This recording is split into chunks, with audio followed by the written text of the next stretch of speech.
Hoje, então, seja bem-vindo, Vitor.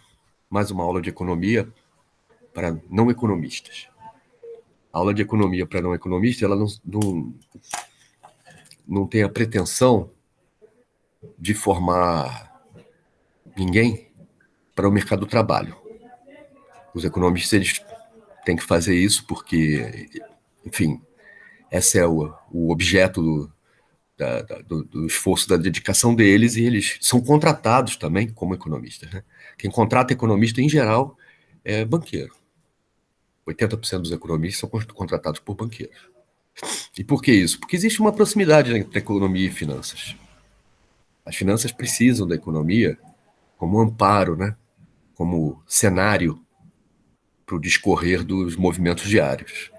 Então ela precisa entender um pouco dos movimentos mais estruturais. A maneira como os economistas fazem isso é através de gráficos. Tudo bem, eles não operam graficamente, eles operam, vamos dizer, numericamente, e eles fazem esse numericamente com o exercício da estatística e da probabilidade. Então a gente ajusta curvas ideais aos dados observados. E aí a gente tem uma maior ou menor aderência.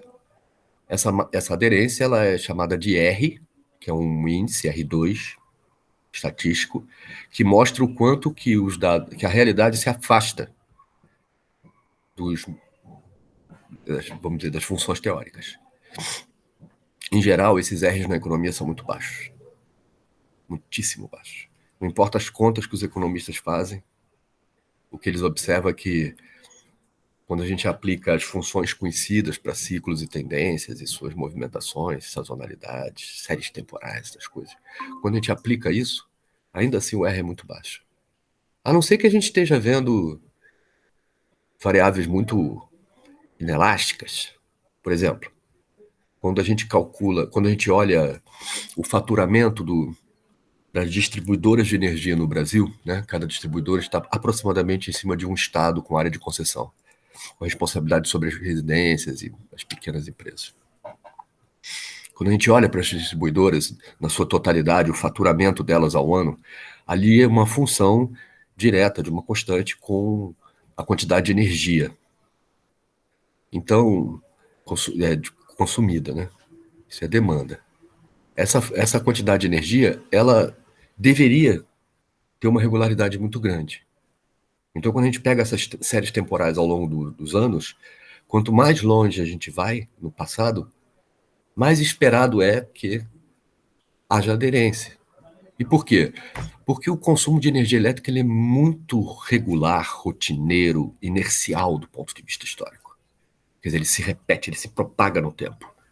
Então, ok, a gente tem as estações do ano que interferem sim muito sobre as curvas de carga, mas essa variação é uma variação que de um ano para o outro há um pequeno erro. Há um pequeno erro. Mas é um erro absolutamente tolerável dentro da realidade dos negócios.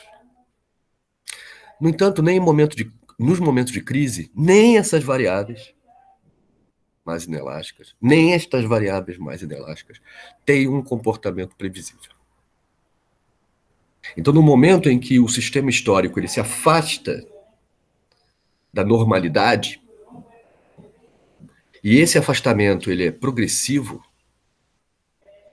nós vamos encontrar menor aplicação do modelo do equilíbrio geral na descrição dos fenômenos econômicos. Vocês compreendem? Por quê? Porque o futuro, cada vez menos, durante o período de crise, repete o passado. Isso é esperado, né? Para quem estuda um pouco de crise, para quem não se preocupa apenas com a normalidade, mas também se interessa pelos momentos de crise, rapidamente fica perceptível que o futuro ele rompe com o passado. E essa é a razão da crise. A razão da existência da crise, do ponto de vista histórico, é exatamente o esgarçamento das convenções sobre o que são as coisas. Mudam-se valores aceleradamente. Vou dar um exemplo que fecha um pouco dessa discussão. há hoje uma aceitação muito grande pelo neoliberalismo. Estou dizendo muito grande porque já está incorporado dentro da teoria. Eu acho que isso não vai dar problema para eles. Mas eles cada dia mais incorporam a variável ESG, né? Que em português significa a dimensão socioambiental, né, do impacto das operações da empresa, né? E a dimensão também de governança, de como que aquilo ali se emula uma democracia no mundo do capital. Quer dizer, as empresas elas têm uma governança que dá transparência à sociedade, aos acionistas, ao governo, tudo mais. Então, quando cada vez mais as empresas elas introduzem esses conceitos como parte dos negócios, uma preocupação com essas dimensões. Pois bem, foi publicado essa semana o painel do IPCC, publicou um estudo que já vem sendo preparado há um tempo, mas a ocasião é muito favorável, em que se afirma que o movimento de crise ambiental ele é crescente e reversível. Então, nem que seja do ponto de vista. Vou botar aqui uma tela cheia para melhorar para vocês. Deixa eu ver como é que eu faço isso aqui. Nem que seja do ponto de vista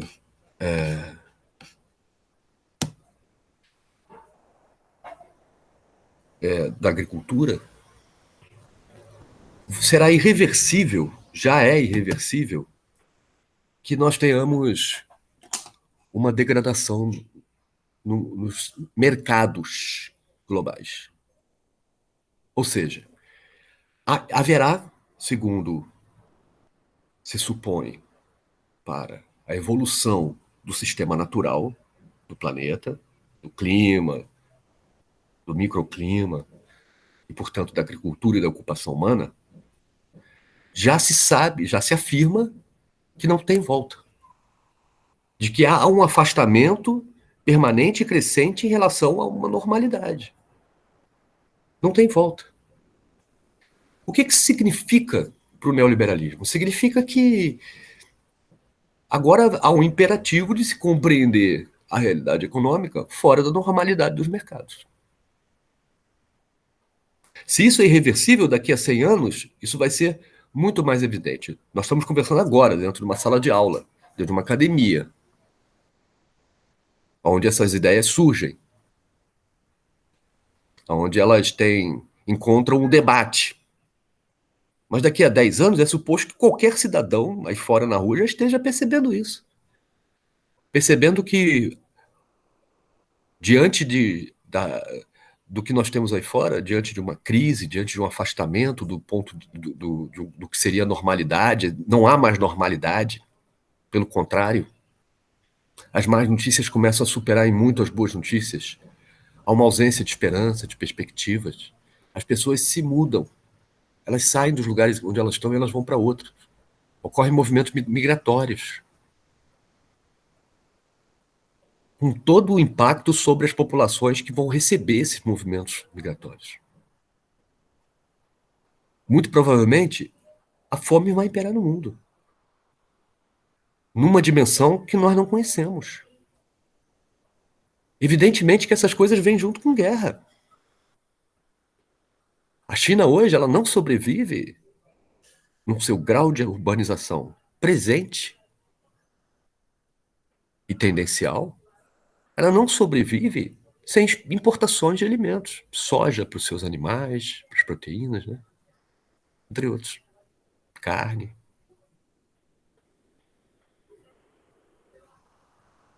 Então vocês percebem que a água, né? Todo mundo fala da água, a água tá aí. Tá aí. Esse presidente teve a irresponsabilidade, mais uma, né? De acabar com o horário de verão, nós esvaziamos nossos reservatórios. Tá aí a consequência. Eu tenho dúvida se isso não é proposital, gente. Ah, proposital por quê, professor? Quem deseja uma coisa dessa? Hoje há no Brasil, Vocês podem até nem ter percebido isso aí, né?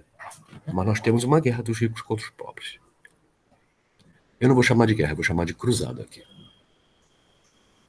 Cruzada.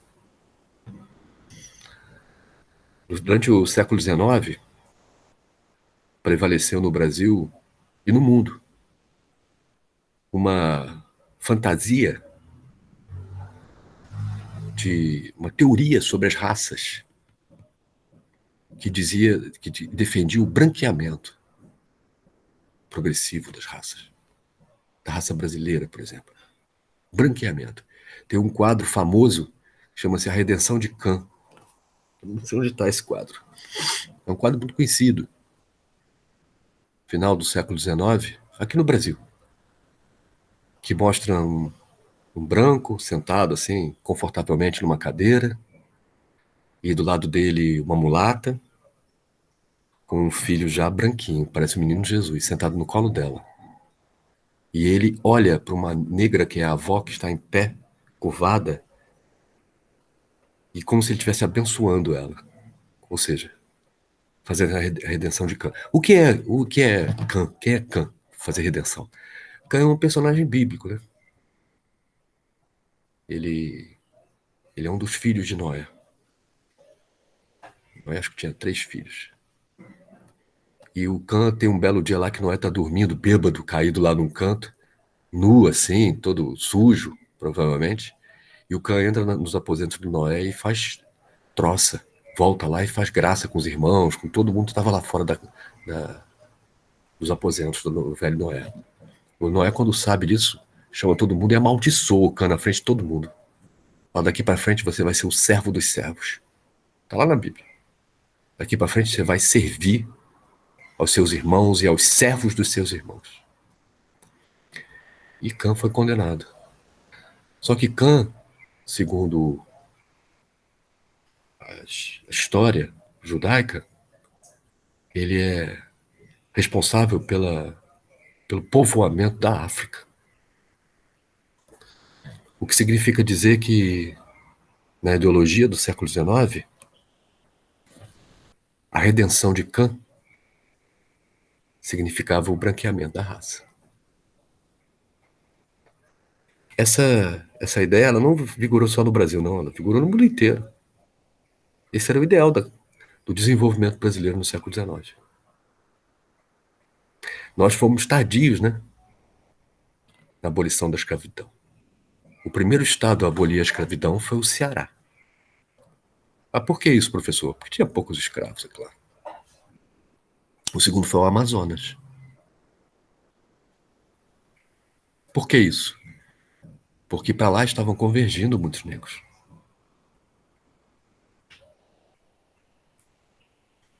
Então, na Amazônia, a gente vai encontrar muito a civilização brasileira. A gente vai de encontro lá. Uma cultura diferente dos sudestinos.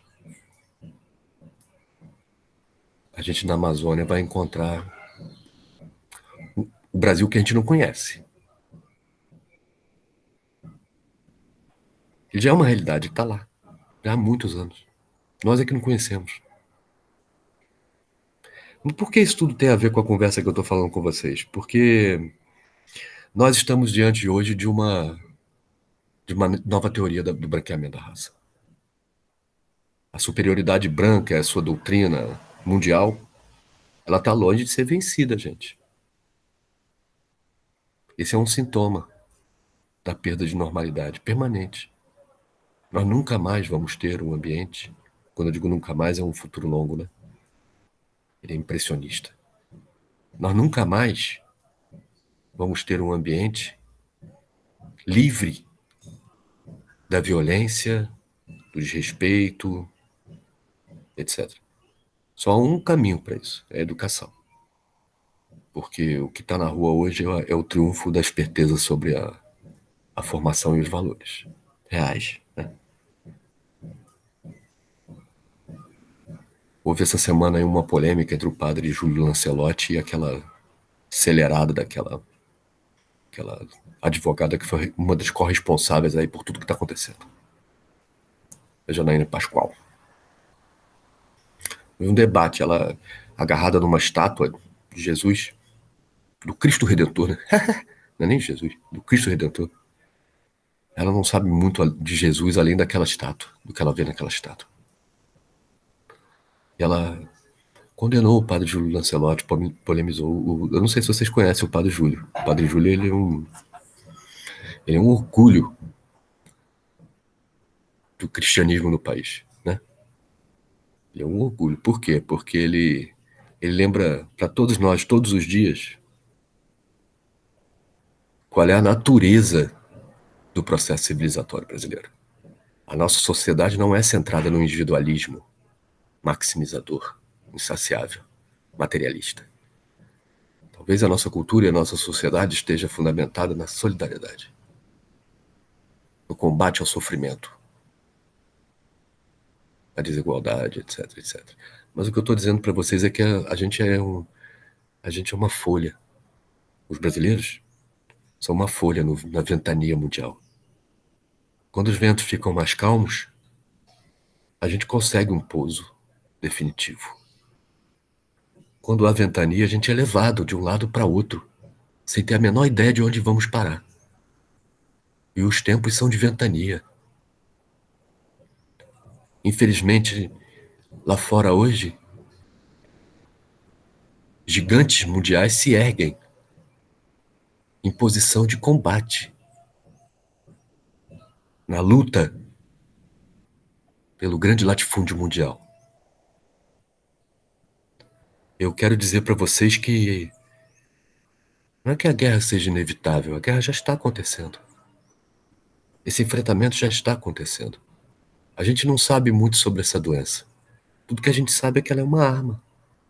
Quem jogou a gente não sabe. Quem liberou o vírus intencionalmente, etc, etc. Esse é um dos mistérios da hierarquia mundial que nós nunca vamos saber ao certo. Existem outros, né? Mas uma coisa eu posso dizer para vocês. É uma arma. É uma arma que foi desenhada com um propósito, né? Com um objetivo. Eu tenho dito que talvez a resistência das Américas, né? Inicialmente asfixiar o vírus, né? Bloqueá-lo e impedir a sua propagação com as máscaras e tudo. E em segundo momento, percebendo como irrelevante a vacina, como algo não essencial, talvez essa postura seja a de quem saiba. De quem sabe que a Covid ela vai driblar as vacinas, de que sabe que a Covid ela vai se tornar inevitável para quem tem comorbidade, para quem é velho, para quem... Como ela foi desenhada. Ela foi desenhada para eliminar os velhos do mundo, aqueles doentes e os doentes. E por que isso? Porque se é verdade o IPCC, se é verdade que nós estamos indo de encontro a uma situação inevitável, uma situação limite para a humanidade, etc., que vai mudar radicalmente o clima de fato, então é bom que os ricos se cuidem e que diminuam os colaterais, né? Aquilo que tem que ser feito e que é indesejável. É bom que a gente já comece a fazer aos poucos e desde hoje. Não há uma única medida hoje no país, do ponto de vista da condução da economia, para a criação de empregos. Se espera, hoje, que os empregos retornem naturalmente, espontaneamente, como uma resposta dos mercados que retornarão à normalidade. Hoje não se espera a recuperação de salários, não há uma única medida para recuperar salários no país. Se espera que os salários sejam aumentados na medida em que o emprego também aumente e a disputa por bons cérebros também começa a se verificar. Não há uma única medida para garantir a infraestrutura que está interrompida. Foi começada e interrompida. Nós temos hoje Angra 3, nós temos um submarino nuclear, nós temos o metrô da Gávea, nós temos... O Brasil ele é subdesenvolvido, nos falta infraestrutura, nos falta tecnologia, as duas coisas. Por isso que a gente precisa da indústria. Porque sem indústria a gente não consegue ter infraestrutura. A gente sempre inverteu isso aqui no Brasil, né? A ideia foi sempre primeiro construir a infraestrutura, né? Telecomunicações, energia, transporte, fundamentalmente. Então, primeiro, o Brasil sempre, o povo brasileiro, o Estado brasileiro sempre arcou com a tarefa dentro da divisão internacional do trabalho, sempre arcou com a tarefa de construir a infraestrutura para abrigar os interesses internacionais que viriam a se estabelecer aqui. Então, nesse ponto, a gente não é muito diferente de outros países subdesenvolvidos. Então, nesse momento, não há nenhum plano de desenvolvimento de infraestrutura para se hospedar novas indústrias. Pelo contrário, a indústria estrangeira está indo embora. Cada dia fecha uma. Ontem mesmo foi a Panasonic, a Troller. Não são empresas pequenas não, gente. Nem entraram aqui outro dia. O plano de transformar o Brasil numa fazenda está tendo muito sucesso e se acelerando durante esse período. Né? Haverá melhoras para haver novas pioras no futuro. Nós estamos num momento muito ruim, mas outros piores acontecerão. Assim como a própria realidade histórica, no seu pulsar, ela vai gerar esperanças ainda, muitas, e muita gente. Os ricos esperam ganhar muito dinheiro com isso, com esse jogo de bipolaridade da sociedade judaico-cristã, que se prepara para o acirramento de um conflito. Nesse momento, não há nada de normalidade na ação dos Estados Unidos nos mercados. Outro dia, nessa semana passada, nós tivemos a visita do secretário de Segurança dos Estados Unidos. Ele veio aqui dar um recado muito direto para o nosso governante sobre a natureza do processo de concorrência para o 5G no Brasil. Eles sabem que a Huawei está impedida de entrar nos Estados Unidos, está sendo sabotada lá de todo jeito. Ela vai querer participar do 5G no Brasil. E com isso, naturalmente, que se aqui se estabelecer uma fratura nos nossos sistemas de informação, na maneira como as informações das transnacionais deles, da banca deles principalmente, opera no Brasil. Hoje, quem tem acesso a esse imenso Big Data são os Estados Unidos, os grandes computadores dos Estados Unidos. Em tese, os chineses não têm acesso à massa de dados. Eles escolhem os alvos, mas a massa de dados eles não têm. Vocês imaginam que a Vale do Rio Doce, por exemplo, ela tem, sei lá, 700 plantas no Brasil só de minério de ferro. Vocês acham que as informações sobre cada uma dessas plantas não é relevante? Para você ter isso diariamente, você precisa ter Big Data.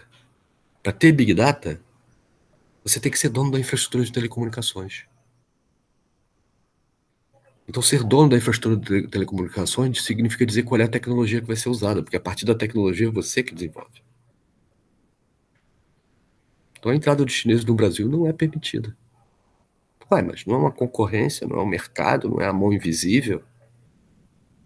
Não. Isso é o que a gente quer que os outros acreditem. Mas quando a gente olha de perto,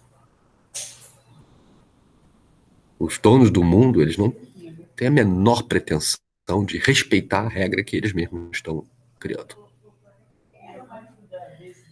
Nem os Estados Unidos fazem isso hoje, nem a Inglaterra fazia no passado. A Inglaterra tinha muito mais cuidado em ser elegante, né? Vamos dizer, na maquiagem das contradições entre o que fala e o que faz. Tinham muito mais dedos, apesar de promover guerra do ópio, não é isso? Colonizar a China da pior maneira possível, a Índia da pior maneira possível, e tudo demais. O projeto é o mesmo, gente. O projeto para o Brasil é uma fazenda. É que nós nos tornemos uma fazenda. E por que nos tornemos uma fazenda? Porque é para ali que leva o mundo dos mercados. O resto do mundo desenvolve a indústria, ativamente, a sua indústria. as suas empresas. Por quê? Porque essas empresas industriais desenvolvem tecnologia. E a tecnologia ela tem usos duais, ela tem uso no mundo da riqueza, mas ela também tem uso no mundo do poder. Tá certo?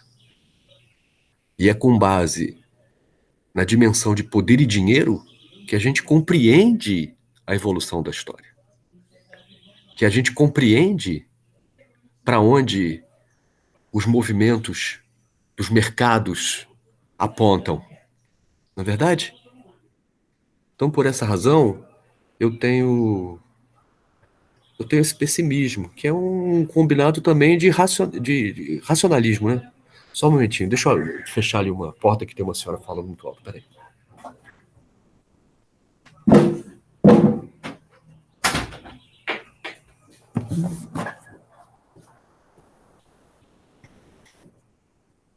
Não dá para ser diferente. Não dá para ser diferente porque quem estuda história não acha que o futuro repete o passado. Quem fundamenta o seu conhecimento sobre a realidade material não olha só para a materialidade. Tem que olhar também numa perspectiva ampla, para além das mercadorias, para além dos mercados, a realidade que vão contemplar também os estados nacionais. Eles não são entidades imprestáveis. Os estados nacionais foram inventados pelo capitalismo. O capitalismo inventa o estado nacional. Não é o contrário. Vou falar um pouco sobre isso. Em 1411, o Estado Nacional Português foi inventado pelas elites que estavam ali estabelecendo um novo pacto político em Portugal. 1411. Esse é um momento em que Portugal tinha sido reconquistado, nos termos que se compreende como reconquista, quer dizer, a recuperação da credibilidade, do poder e da riqueza de um líder político que é o rei, que consegue integrar ali dentro de uma mesma unidade muitos proprietários de terra, e também acomodar nesse pacto político capitais judaico-cristãos templários que estavam se deslocando para Portugal face ao aumento da incerteza causado pela Inquisição. Então a Inquisição naquele momento perseguia os templários, os gnósticos, né? Perseguia os judeus. E eles foram se abrigar lá em Portugal. E aí constituíram, junto com os proprietários de terra local, um pacto que criou o Estado Nacional Português. 1411. Pois bem, para onde aponta? Para que se fez esse esforço gigantesco de criar um Estado Nacional? Que significa dizer, ter uma base de coleta de impostos com uma certa transparência, e ali então você ter um orçamento que é discutido, onde vai se gastar esses impostos, e aí tem todo um conjunto de instituições que se ocupam de implementar esse projeto. Esse é o Estado Nacional. Há uma moeda, há leis, há forças armadas. A serviço de quê? Bom, no caso português, a serviço de um projeto. Um projeto de expansão ultramarina. Mas a gente olhando para isso hoje, mas por que os capitalistas da época iam apostar na expansão ultramarina, que é um negócio caríssimo, como pesquisa e desenvolvimento tecnológico? Caríssimo. Um programa caríssimo. Para fazer o bypass lá pelas Índias, isso nunca se pagou. Pelo contrário, tão breve os portugueses chegaram no Brasil e em Angola, eles praticamente desistiram do Oceano Atlântico. Fizeram as feitorias na África e tal, se estabeleceram ali e está tudo certo. Por que isso? Porque, em grande medida, o interesse não eram as rotas comerciais. O interesse era chegar aqui. Era chegar no Oriente. Mas se estabelecer aqui. O Brasil é o projeto dentro do projeto. Mas como assim, professor? Porque o Brasil, pelo Tratado de Tordesilhas, compreende um território sem valor.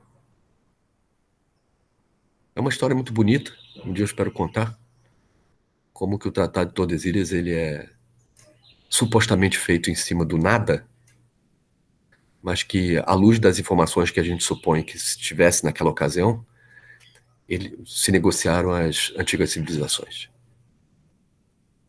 Então havia um interesse da Inquisição, do papado, de negociar com Portugal a tarefa de que as grandes civilizações fiquem com a Espanha, porque a missão é destruir. A Santa Inquisição Espanhola, ela tem como seu fio mais agudo, não na Europa, não é contra os protestantes. Essa é uma luta dentro do judaico-cristianismo. Ela é uma luta menor. O verdadeiro embate se deu na América. Vejam as consequências. A mitologia, a religião antiga na América do Sul, das antigas culturas incumbentes aqui, é uma mitologia politeísta, é uma mitologia. Quer dizer, eles defendem que não é politeísta, eles defendem que ela é monoteísta, mas que existem muitas manifestações. É como se a gente pudesse enxergar a assinatura de Deus através das manifestações. Muitas religiões consideradas politeístas são monoteístas. Ninguém é idiota. Essas religiões são antigas. Existem teologias sobre elas. A gente tem que respeitar todas.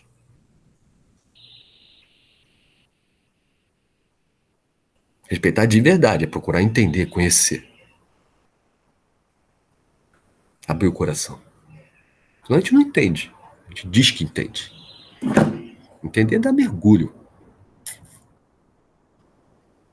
Sair banhado. Batismo. E pior que isso, né? Essas religiões antigas pré-colombianas, elas tinham como origem as estrelas. As carruagens de fogo, essas coisas assim. Isso tudo é muito constrangedor. Viracocha vem lá de Órion. Os caras dizem até de onde vem.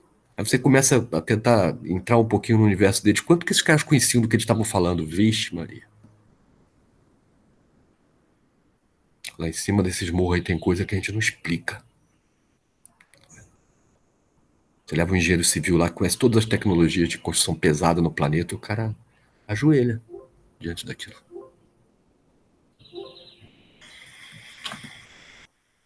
Então, o que eu quero dizer para vocês é que, muito provavelmente, as religiões antigas,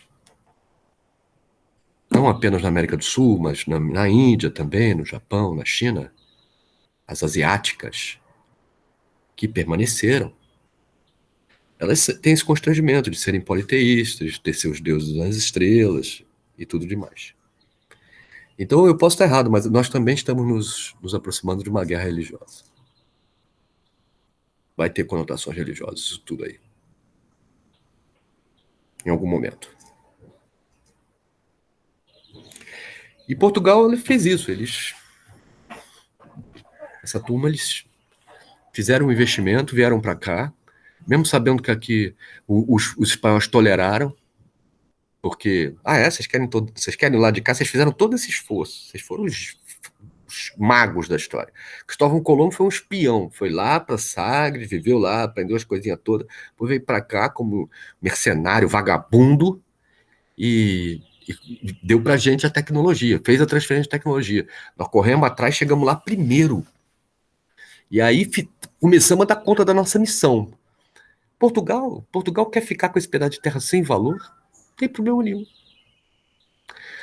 O ouro no Brasil ele só vai ser descoberto no século XVIII. Por que isso? Por que vai se demorar 250 anos para descobrir ouro no Brasil? A resposta mais imediata que alguns vão dar é que o índio brasileiro não conhecia o ouro, a metalurgia do ouro, e, portanto, chutava o ouro na rua e não sabia levar os portugueses nas minas. O que é verdade, a gente não conhece muitos artefatos de ouro de índios brasileiros, né? Não tem isso aí. Mas não quer dizer que não exista. Não quer dizer que não exista. Pode ser que esteja bem guardado. A gente não sabe. A civilização marajoara, ela é do tempo da Luzia, antes dos Tupi-Guarani. Esses eram os donos do Brasil. Quando os portugueses chegam aqui, eles fazem aliança com os Tupi-Guarani, porque os Tupi-Guarani tinham interesse em derrotar os seus inimigos. Quer dizer, eles vêm nos portugueses, oba, não é trocar espelhinhos, isso é Pedro Américo. Eles tinham uma inteligência militar. E eles falaram, opa, eu vou ter um brother forte agora, chegando aqui no Brasil, esse nosso quintal aqui. Tem uma galera que mora no interior, que é um índio pobre, que a gente dá conta. Eles eram os donos antes da gente chegar, mas agora o litoral é nosso, onde tem proteína, onde tem frutas, tudo é nosso. Eles vêm aqui só roubar coisa, mas como incomodam, a gente quer matar. Viva os portugueses. E aí, do outro lado, ficaram os povos G. Quando Dom João VI chega no Brasil, ele ainda emite ordens públicas para a exterminação dos botocudos, do povo da Luzia. Os brasileiros que conviveram com os incas e todas as culturas mesoamericanas, que desenvolveram uma civilização brasileira pré-histórica, vamos dizer assim, esses foram exterminados por uma aliança entre os brancos e os índios. Os brasileiros, essencialmente, já não existem mais.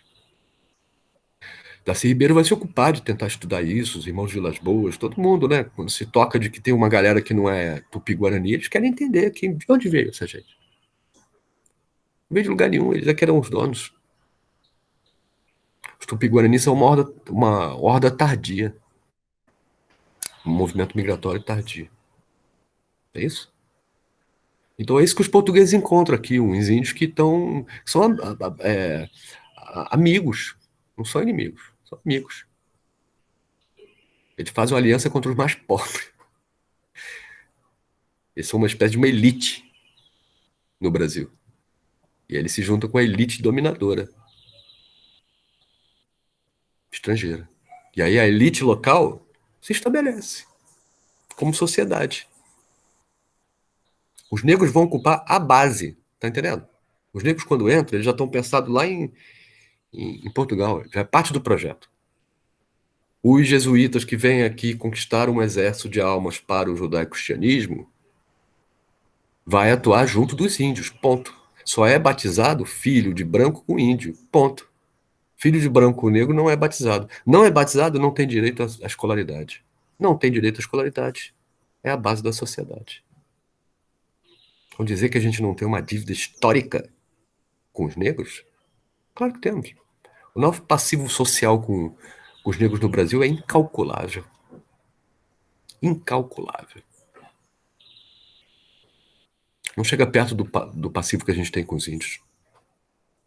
Me desculpem. Por isso que a gente vê essas aldeias hoje em dia, os índios ricos andando de 4x4 e tal, não estão nem aí. Que eles já são herdeiros dessa elite indígena que já tinha exterminado os brasileiros.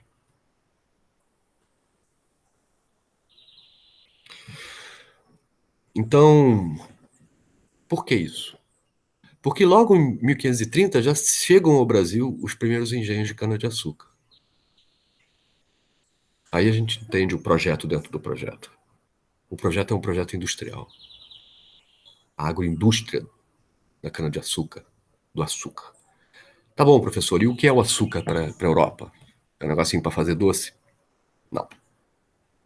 Açúcar é o ouro branco, porque é pura energia num território que sofre de peste, doença e guerra. A gente traz pacote de energia. Uma rapadura, um bloco de rapadura é um pacote de energia. Bioenergia. Biotecnologia. O vinho também é biotecnologia. Os portugueses sempre apostaram nisso. E quando eles sabem do Brasil, o que é o Brasil, não pensam duas vezes. E vem para cá. O Brasil resulta desse projeto. Nós, brasileiros, resultamos de um projeto. Nós somos o resultado de um projeto dentro de um projeto. Por que dentro de um projeto? Porque era escondido, isso tudo foi escondido. Escondido porque. Como assim, professor? Escondido? Os tempos eram outros, né? São mais de 300 engenhos na costa brasileira. É muita produção. Essa produção era toda levada pelos holandeses para a Europa, distribuída lá. a partir dos portos do Mar do Norte. Não nos portos mediterrâneos, do Mar do Norte. Então, Alemanha, países protestantes. Então, na verdade, era um capital protestante que está por trás do projeto. Não é um capital português. Os recursos portugueses, eles são depositados na banca de Amsterdã, de Roterdã. E a partir da banca, dos bancos estabelecidos no norte da Europa, é que se alavancam os investimentos para o projeto tecnológico e para o projeto industrial.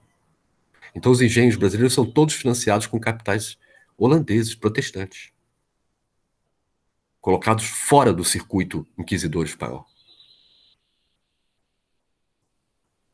E a partir da banca de Amsterdã é que se desenvolvem os investimentos, todo o maquinário, né? As folhas de Flandres, que são fininhas, que permitem alta eficiência energética comparado com ferro fundido, exigia muito menos energia e, portanto, o custo muito mais baixo da produção do açúcar. Então não é só a mão de obra escrava, é a localização, é a energia, são os insumos que explicam a lucratividade, a acumulação. Essa taxa de acumulação acelerada fez com que essas elites, e não Portugal, essas elites ascendessem dentro da hierarquia internacional. Nós estamos falando de elites templárias, judaico-cristãs. Bom, eu falei isso tudo apenas para dar um exemplo do papel do Estado Nacional no desenvolvimento das empresas e das nações. A riqueza das nações. Então não dá para supor que o Estado Nacional ele é uma entidade que atrapalha o funcionamento dos mercados, percebe? Se pode supor isso.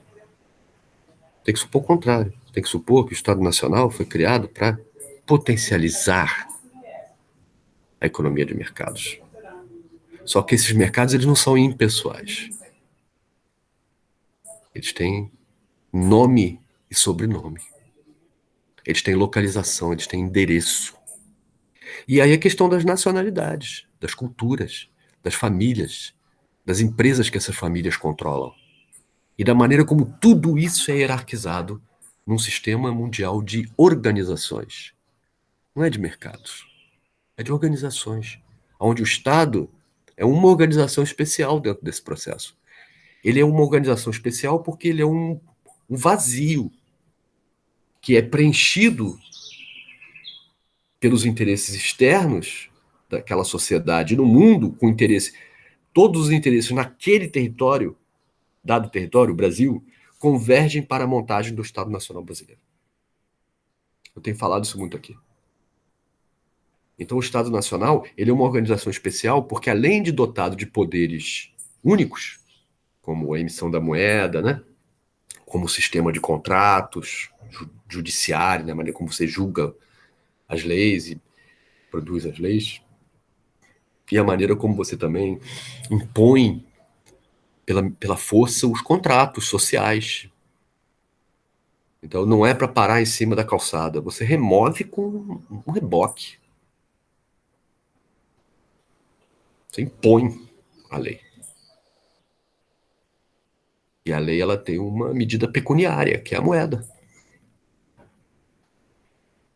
Agora, ocupar esse núcleo de poder, ocupar as várias instâncias da economia e da política, é uma arte que o candidato a presidente tem que saber fazer. Ele faz isso previamente. Esse é o papel do presidente da República. É construir esses pactos políticos com os vários setores da economia, de maneira a acomodar os interesses externos numa configuração estável. Por mais difícil que isso seja, porque as coisas mudam e essa... Por isso que você às vezes troca um ministro, às vezes você troca outra coisa, não é isso? Você tem que trocar porque você muda o pacto político. Nos momentos de crise, o Estado brasileiro vira uma areia movediça. Não há trabalho com continuidade. Estou falando do Estado brasileiro porque nós é que ecoamos com mais força, porque estamos na periferia do sistema, Vamos acuar com mais força a crise. A crise ela se manifesta sempre com mais intensidade na periferia. O centro acumula forças para o embate. Vai ser destruída muita riqueza nos próximos anos. A civilização judaico-cristã ela vai sofrer uma inflexão.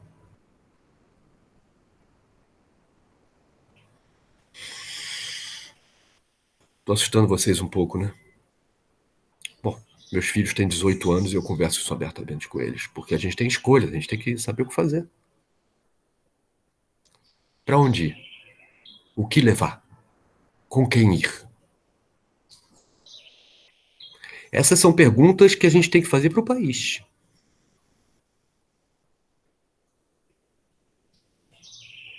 Hoje, a nossa naipe de formuladores está tentando responder essas três perguntas.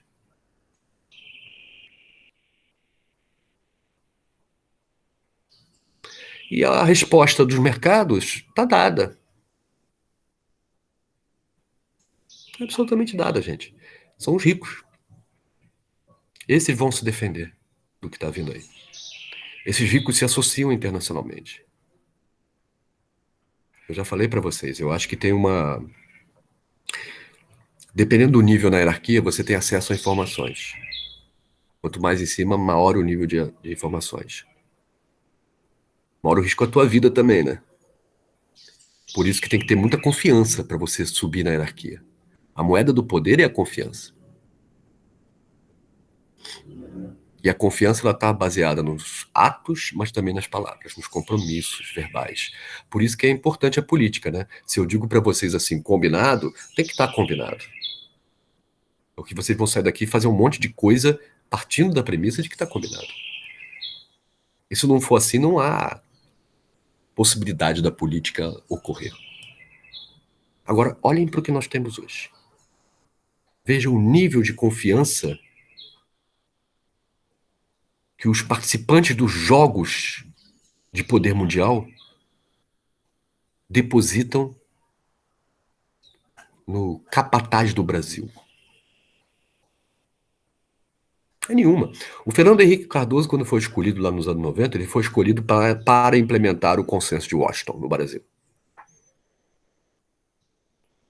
O professor José Luiz Fiore publicou na época, 94 mesmo, um artigo que enfureceu o então candidato Fernando Henrique Cardoso. Eu vou postar aqui para vocês o artigo, a réplica do Fernando Henrique e a tréplica do Fiore. Vou postar para vocês verem.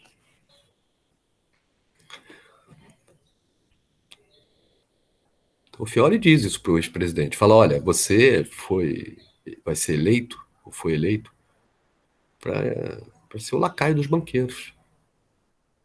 Para fazer aquilo que os banqueiros disseram que é para você fazer. E mais, eles contaram para todo mundo. E agora você vai cumprir o consenso de Washington no Brasil. É isso que você vai fazer. E é claro que o príncipe Moreno se rebela contra isso. Porque, afinal de contas, ele está defendendo os mercados, a meritocracia, a liberdade, a igualdade, a fraternidade, o fim da discriminação de gêneros, o meio ambiente mundial. Afinal de contas, eu sou um liberal. É isso que diz o Fernando Henrique. Sim, mas o neoliberalismo está a serviço das finanças.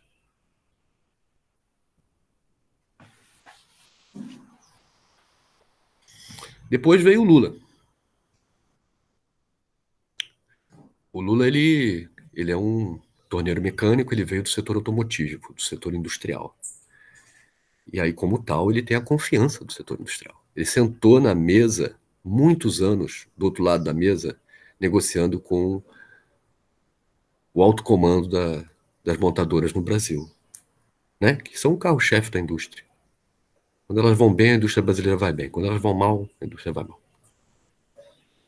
Então o Lula vem dali, ele vem daquela confiança alcançada junto com a indústria estrangeira no Brasil. E é por essa razão que quando ele assume e toma o poder em 2003, o projeto tem que ser de mais longo prazo. Porque os interesses industriais eles demoram para amadurecer, eles demoram para se desencadear os investimentos industriais. Onde é que o período do PT investiu? Infraestrutura, indústria, os tais dos cavalos vencedores, né? A JBS hoje é a maior empresa mundial no setor de proteínas. De novo, biotech, bioindústria, geradora de empregos de boa qualidade pelo Brasil inteiro, não é só em São Paulo, onde está localizada a banca. Então é um projeto nacional. O projeto da indústria estrangeira no Brasil é um projeto nacional, porque ele abrange todo o território brasileiro. E aí dá voz às elites regionais periféricas. Reparem, Getúlio Vargas, 1930, ele é uma elite periférica que assume a condução da montagem do pacto político no Brasil no momento de fracasso do neoliberalismo no início do século. Então interessava a indústria estrangeira no Brasil que, independente da doutrina econômica que deveria ser implementada, determinadas coisas deveriam ser feitas, contrariando lá as doutrinas de que tudo é produzido espontaneamente pelo mercado. O governo vai e faz. Tem que fazer, porque percebe que os mercados não vão fazer. Diminuir a desigualdade e tudo mais. Então, durante esse período do Lula, por detrás disso, o que a gente tinha eram interesses industriais no Brasil, comandando a montagem do pacto político no Brasil.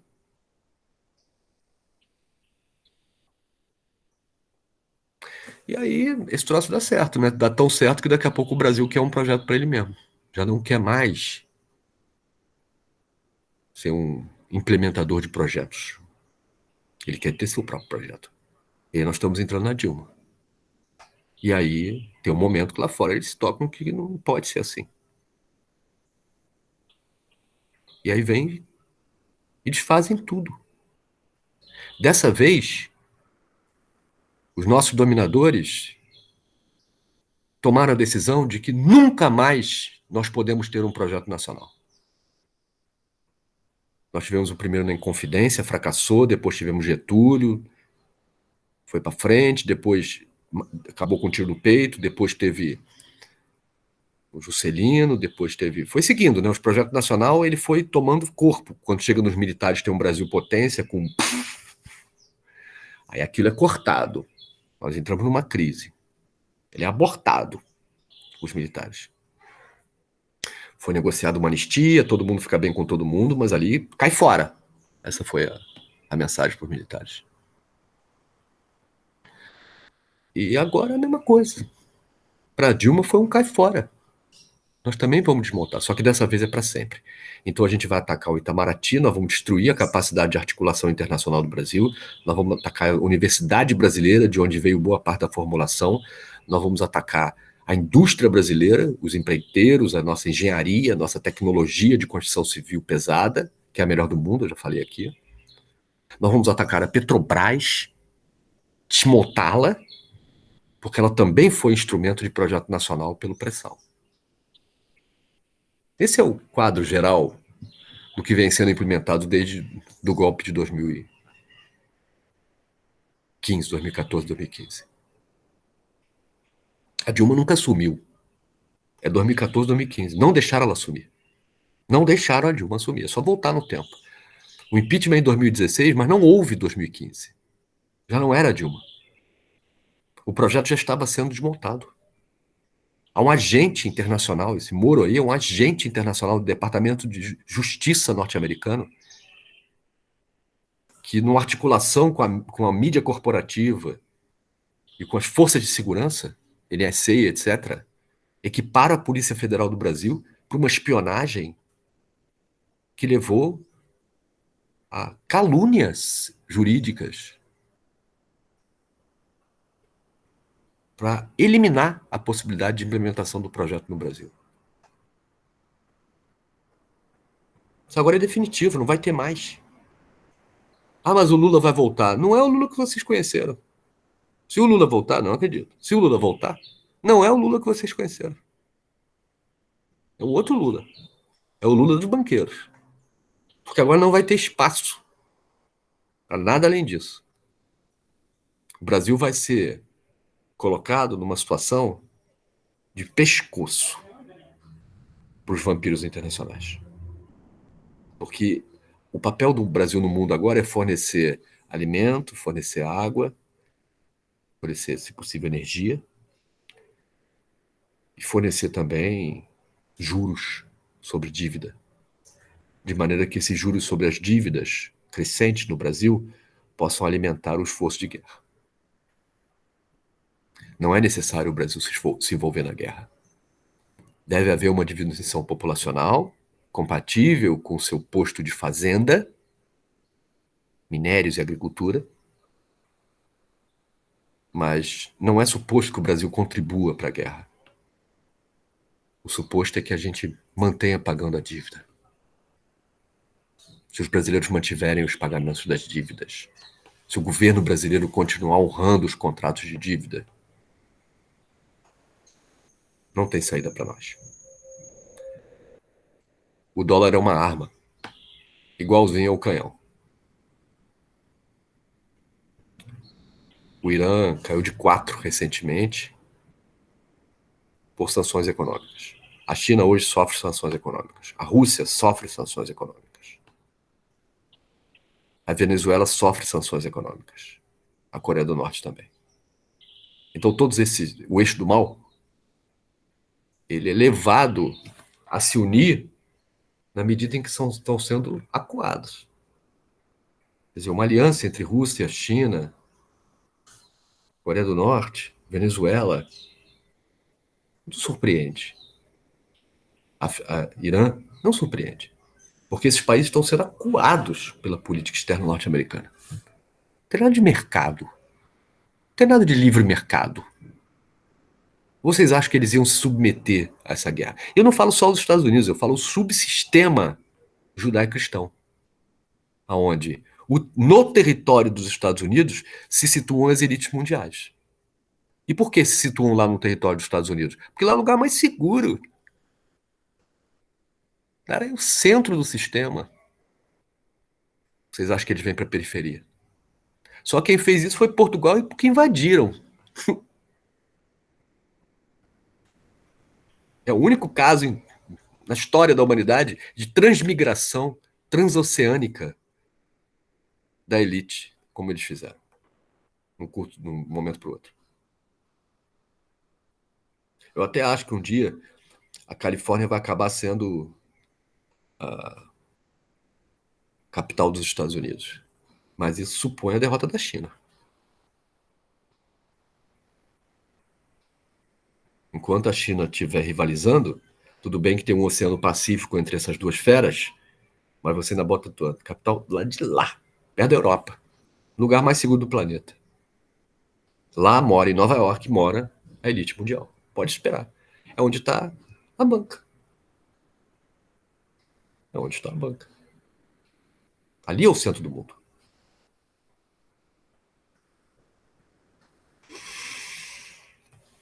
Então, não dá para pensar teoria econômica sem pensar no que está acontecendo lá fora. E não dá para entender o que está acontecendo lá fora sem a história.